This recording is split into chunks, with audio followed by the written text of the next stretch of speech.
Hello बच्चों, कक्षा 12 की भूगोल की कक्षा में आपका स्वागत है। आज हम लेक्चर नंबर 22 में अध्याय मानव विकास में मानव विकास का अर्थ और उसके उद्देश्यों के बारे में अध्ययन करेंगे। देखिए, मानव विकास का उद्देश्य जीवन की गुणवत्ता को सुधारना होता है। ठीक, जीवन की गुणवत्ता में सुधार के लिए सर्वप्रथम भोजन, वस्त्र और आवास जैसी मूलभूत आवश्यकताओं की पूर्ति आवश्यक है। देखिए, ये आप भलीभांति जानते हैं कि एक साधारण व्यक्ति को भी अपना जीवन यापन करने के लिए 3 मूलभूत आवश्यकताओं का होना जरूरी है। वो क्या है? रोटी, कपड़ा और मकान। तो रोटी यानी भोजन, कपड़ा यानी वस्त्र, मकान यानी आवास। ठीक है, इन क्रम से आवश्यकताओं की पूर्ति होना बहुत ज़्यादा ज़रूरी है। इसके बाद शिक्षा, स्वास्थ्य, मनोरंजन आदि अनेक वस्तुओं की आवश्यकता पड़ती है। इनके बाद ठीक, संसार के अनेक देशों में लोगों के जीवन की गुणवत्ता में बहुत अंतर है। सभी देशों की जो जीवन शैली है, जो दिनचर्या है, ठीक है, वो बिल्कुल अलग है। इसलिए अंतर देखने मिलता है। 2 देशों में ही नहीं बल्कि एक ही देश के विभिन्न क्षेत्रों और विभिन्न प्रकार के वर्गों के लोगों के जीवन की गुणवत्ता में भी काफी अंतर देखने को मिलता है। ठीक, आप यदि अपने आसपास के क्षेत्रों में भी देखें तो आपको ये अंतर आसानी से देखने मिल जाएगा। अच्छा, अब हम बात करते हैं मानव विकास के अर्थ की। देखिए, मानव के अस्तित्व के लिए अनिवार्य भोजन, वस्त्र और आवास तथा सुखदायक वस्तुओं को जुटाना ही मानव विकास है।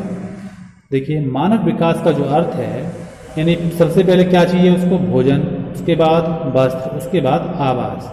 इन तीनों आवश्यकताओं के बाद जो सुखदायी वस्तुएं होती हैं, अर्थात जो उसके जीवन में महत्वपूर्ण होती हैं, जो उसको सुख प्रदान कर सकें, उन वस्तुओं को अर्थात उन सेवाओं को जुटाना ही मानव विकास माना जाता है। देखिए, मानव विकास का जो मुख्य उद्देश्य है वो क्या है? ध्यान दें, मानव विकास का मुख्य उद्देश्य ऐसी परिस्थितियों को उत्पन्न करना है बच्चों, जिनमें लोग सार्थक जीवन व्यतीत कर सकें।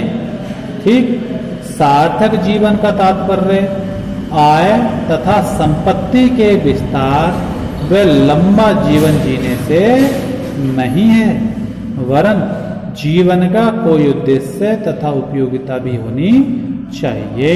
समझे? जो हम अपना जीवन जी रहे हैं उसका कोई ना कोई उद्देश्य होना चाहिए, उसकी कोई ना कोई उपयोगिता होनी जरूरी है।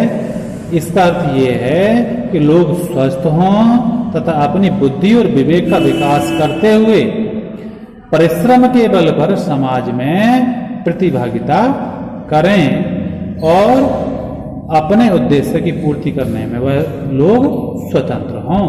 अर्थात हमारा जो उद्देश्य है अपना, उसको पूरा करने में किसी की कोई पाबंदी ना हो, कोई पराधीनता ना हो, हम स्वतंत्र हों, जिसकी वजह से हम अपने उद्देश्यों को आसानी से पूरा कर सकते हैं और अपने उद्देश्य की पूर्ति आसानी से वो लोग कर सकें। इस तरह से मानव विकास का मुख्य उद्देश्य जो है वो क्या है?